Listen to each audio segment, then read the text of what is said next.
صلوا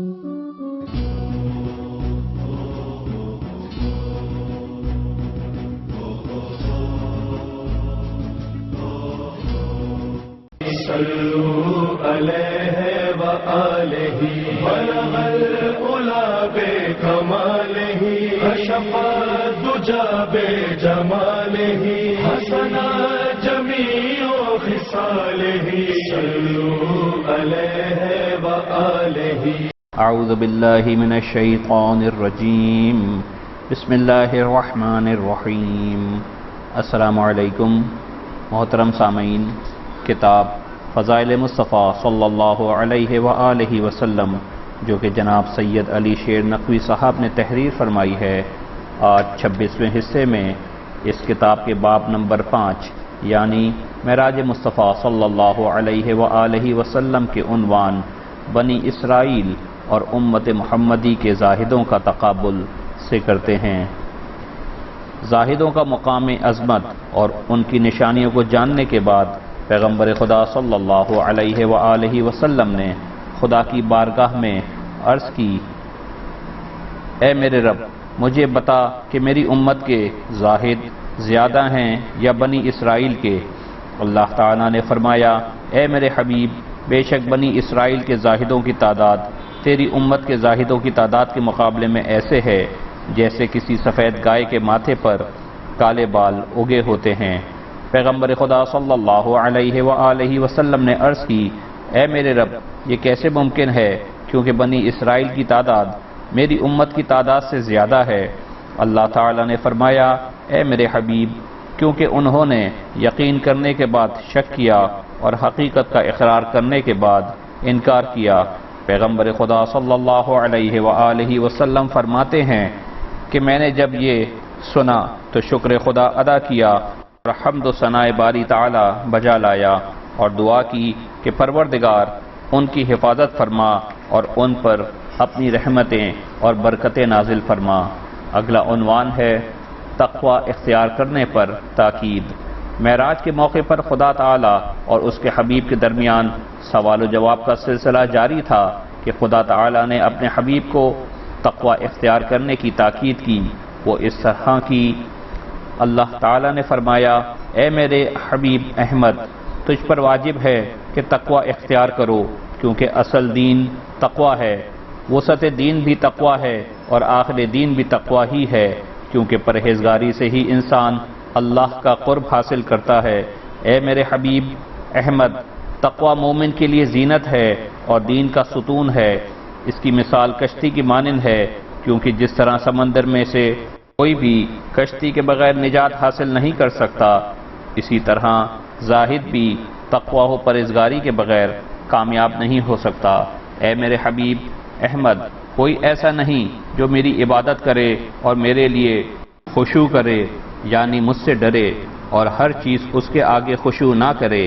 یعنی اگر انسان خدا سے ڈرے تو ہر چیز اس انسان سے ڈرتی ہے۔ اے میرے حبیب احمد، تقوی و پرہیزگاری بندے پر عبادت کے دروازے کھول دیتے ہیں۔ اس کے نتیجے میں مخلوق خدا اس بندے کا عزت و احترام کرتی ہے، بندہ اسی سے قرب خدا حاصل کرتا ہے۔ اگلا عنوان ہے خاموشی اختیار کرنے کی عظمت۔ پروردگار اپنے حبیب کو خاموشی کی عظمت بیان کرتے ہوئے فرماتا ہے،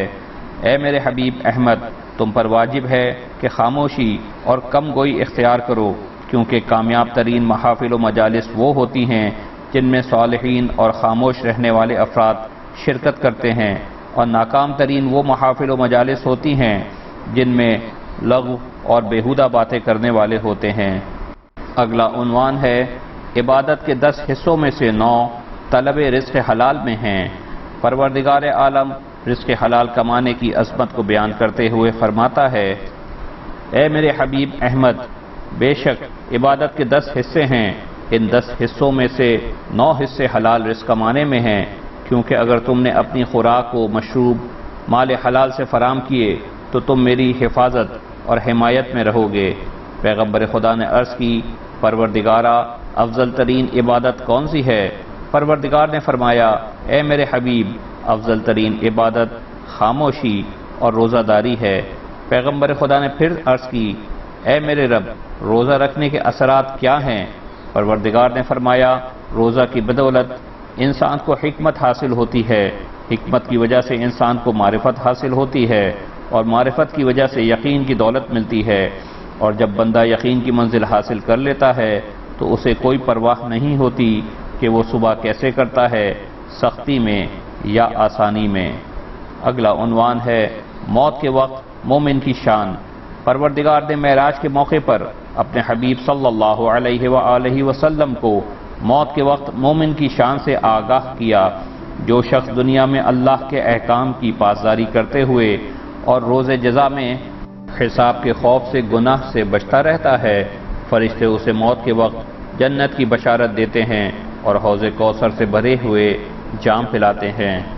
پروردگار فرماتا ہے اے میرے حبیب جب مومن کی موت کا وقت آتا ہے تو ملائکہ اس کے سرہانے کھڑے ہوتے ہیں، ہر ایک کے ہاتھ میں کوثر سے بھرے ہوئے اور جنت سے شراب طہورہ سے بھرے ہوئے جام ہوتے ہیں جو اس کی روح کو پلائے جاتے ہیں تاکہ موت کی سختی کو ختم کیا جا سکے، اور اسے عظیم خوشخبری دیتے ہیں اور کہتے ہیں خوش آمدید، تیرا آنا مبارک ہو، تو ان قریب پروردگار کی بارگاہ کا قرب حاصل کرے گا جو بہت عظیم و کریم ہے۔ پس اس کی روح فرشتوں کی ہمراہی میں پرواز کرتی ہوئی آگ جھپکنے میں بارگاہ عزی میں پہنچ جائے گی، اور اس کے درمیان اور خدا تعالیٰ کے درمیان کوئی حجاب مانے نہیں ہوگا۔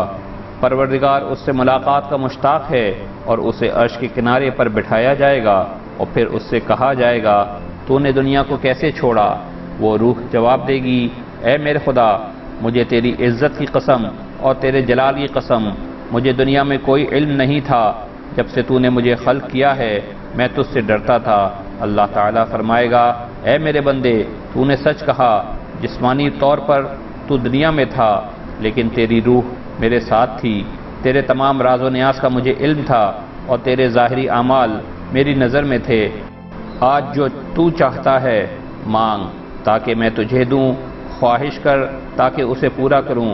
یہ جنت تیرے لیے مباح یعنی مبارک ہو، اس میں تو آرام کر، یہ میرے قرب میں ہے، پس تو اس میں سکونت اختیار کر۔ مومن کی روح عرض کرے گی تو نے مجھے خود اپنی معرفت عطا کی ہے، میں تیری اس معرفت کی وجہ سے اب تمام مخلوقات سے بے نیاز ہو گیا ہوں، مجھے تیری عزت و جلالت کی قسم اگر تیری رضا شامل ہو تو چاہے مجھے 70 بار ٹکڑے ٹکڑے کر کے فجیع ترین طریقے سے قتل بھی کر دیا جائے تو مجھے تیری رضا ہی پسند ہوگی۔ اور میرے پروردگار میں کس طرح مغرور ہو سکتا ہوں، کیونکہ اگر تو مجھے عزت نہ دے تو میں ذلیل ہوں، اگر تو میری مدد نہ کرے تو میں شکست خوردہ اور ناکام ہوں، اگر تو مجھے قوت نہ دے تو میں کمزور اور ضعیف ہوں، اگر تو مجھے زندگی نہ دے تو میں مردہ ہوں، اگر تو میرے گناہوں پر پردہ پوشی نہ کرتا تو پہلی بار ہی جب میں نے تیری نافرمانی کی تھی ذلیل و رسوا ہو جاتا۔ پروردگارا میں کیسے تیری رضا نہ چاہوں جبکہ تو نے میری عقل کو کامل کر دیا ہے تاکہ میں تیری معرفت حاصل کر سکوں اور حق کو باطل سے، امر کو نہیں سے، علم کو جہالت سے اور نور کو اندھیرے سے پہچان سکوں، یعنی ان میں تمیز کر سکوں۔ ارشاد پروردگار ہوگا مجھے اپنی عزت و جلال کی قسم تیرے اور میرے درمیان اب کبھی کوئی پردہ یا حجاب نہیں ہوگا، میں اپنے دوستوں کو ایسے ہی نوازتا ہوں۔ وما علینا الا البلاغ المبین۔ زیارت جناب رسول خدا۔ السلام علیک یا رسول اللہ، السلام علیک یا خیرۃ اللہ، السلام علیک یا حبیب اللہ، السلام علیک یا امین وحی اللہ، السلام علیک یا محمد ابن عبد اللہ، اشہد انک رسول اللہ واشہد انک قد نصحت لامتک وجاہدت فی سبیل ربک وعبدتہ حتی اتاک الیقین، السلام علیک و ابیک و امک و اخیک امیر المؤمنین، السلام علیکم ورحمۃ اللہ وبرکاتہ۔ آئیے آخر میں دعا کریں کہ اللہ تعالی ہماری اس مختصر سی عبادت کو اپنی بارگاہ میں قبول و مقبول فرمائے اور اس نیک عمل کا ثواب محمد و آل محمد علیہ الصلاۃ والسلام کی طرف سے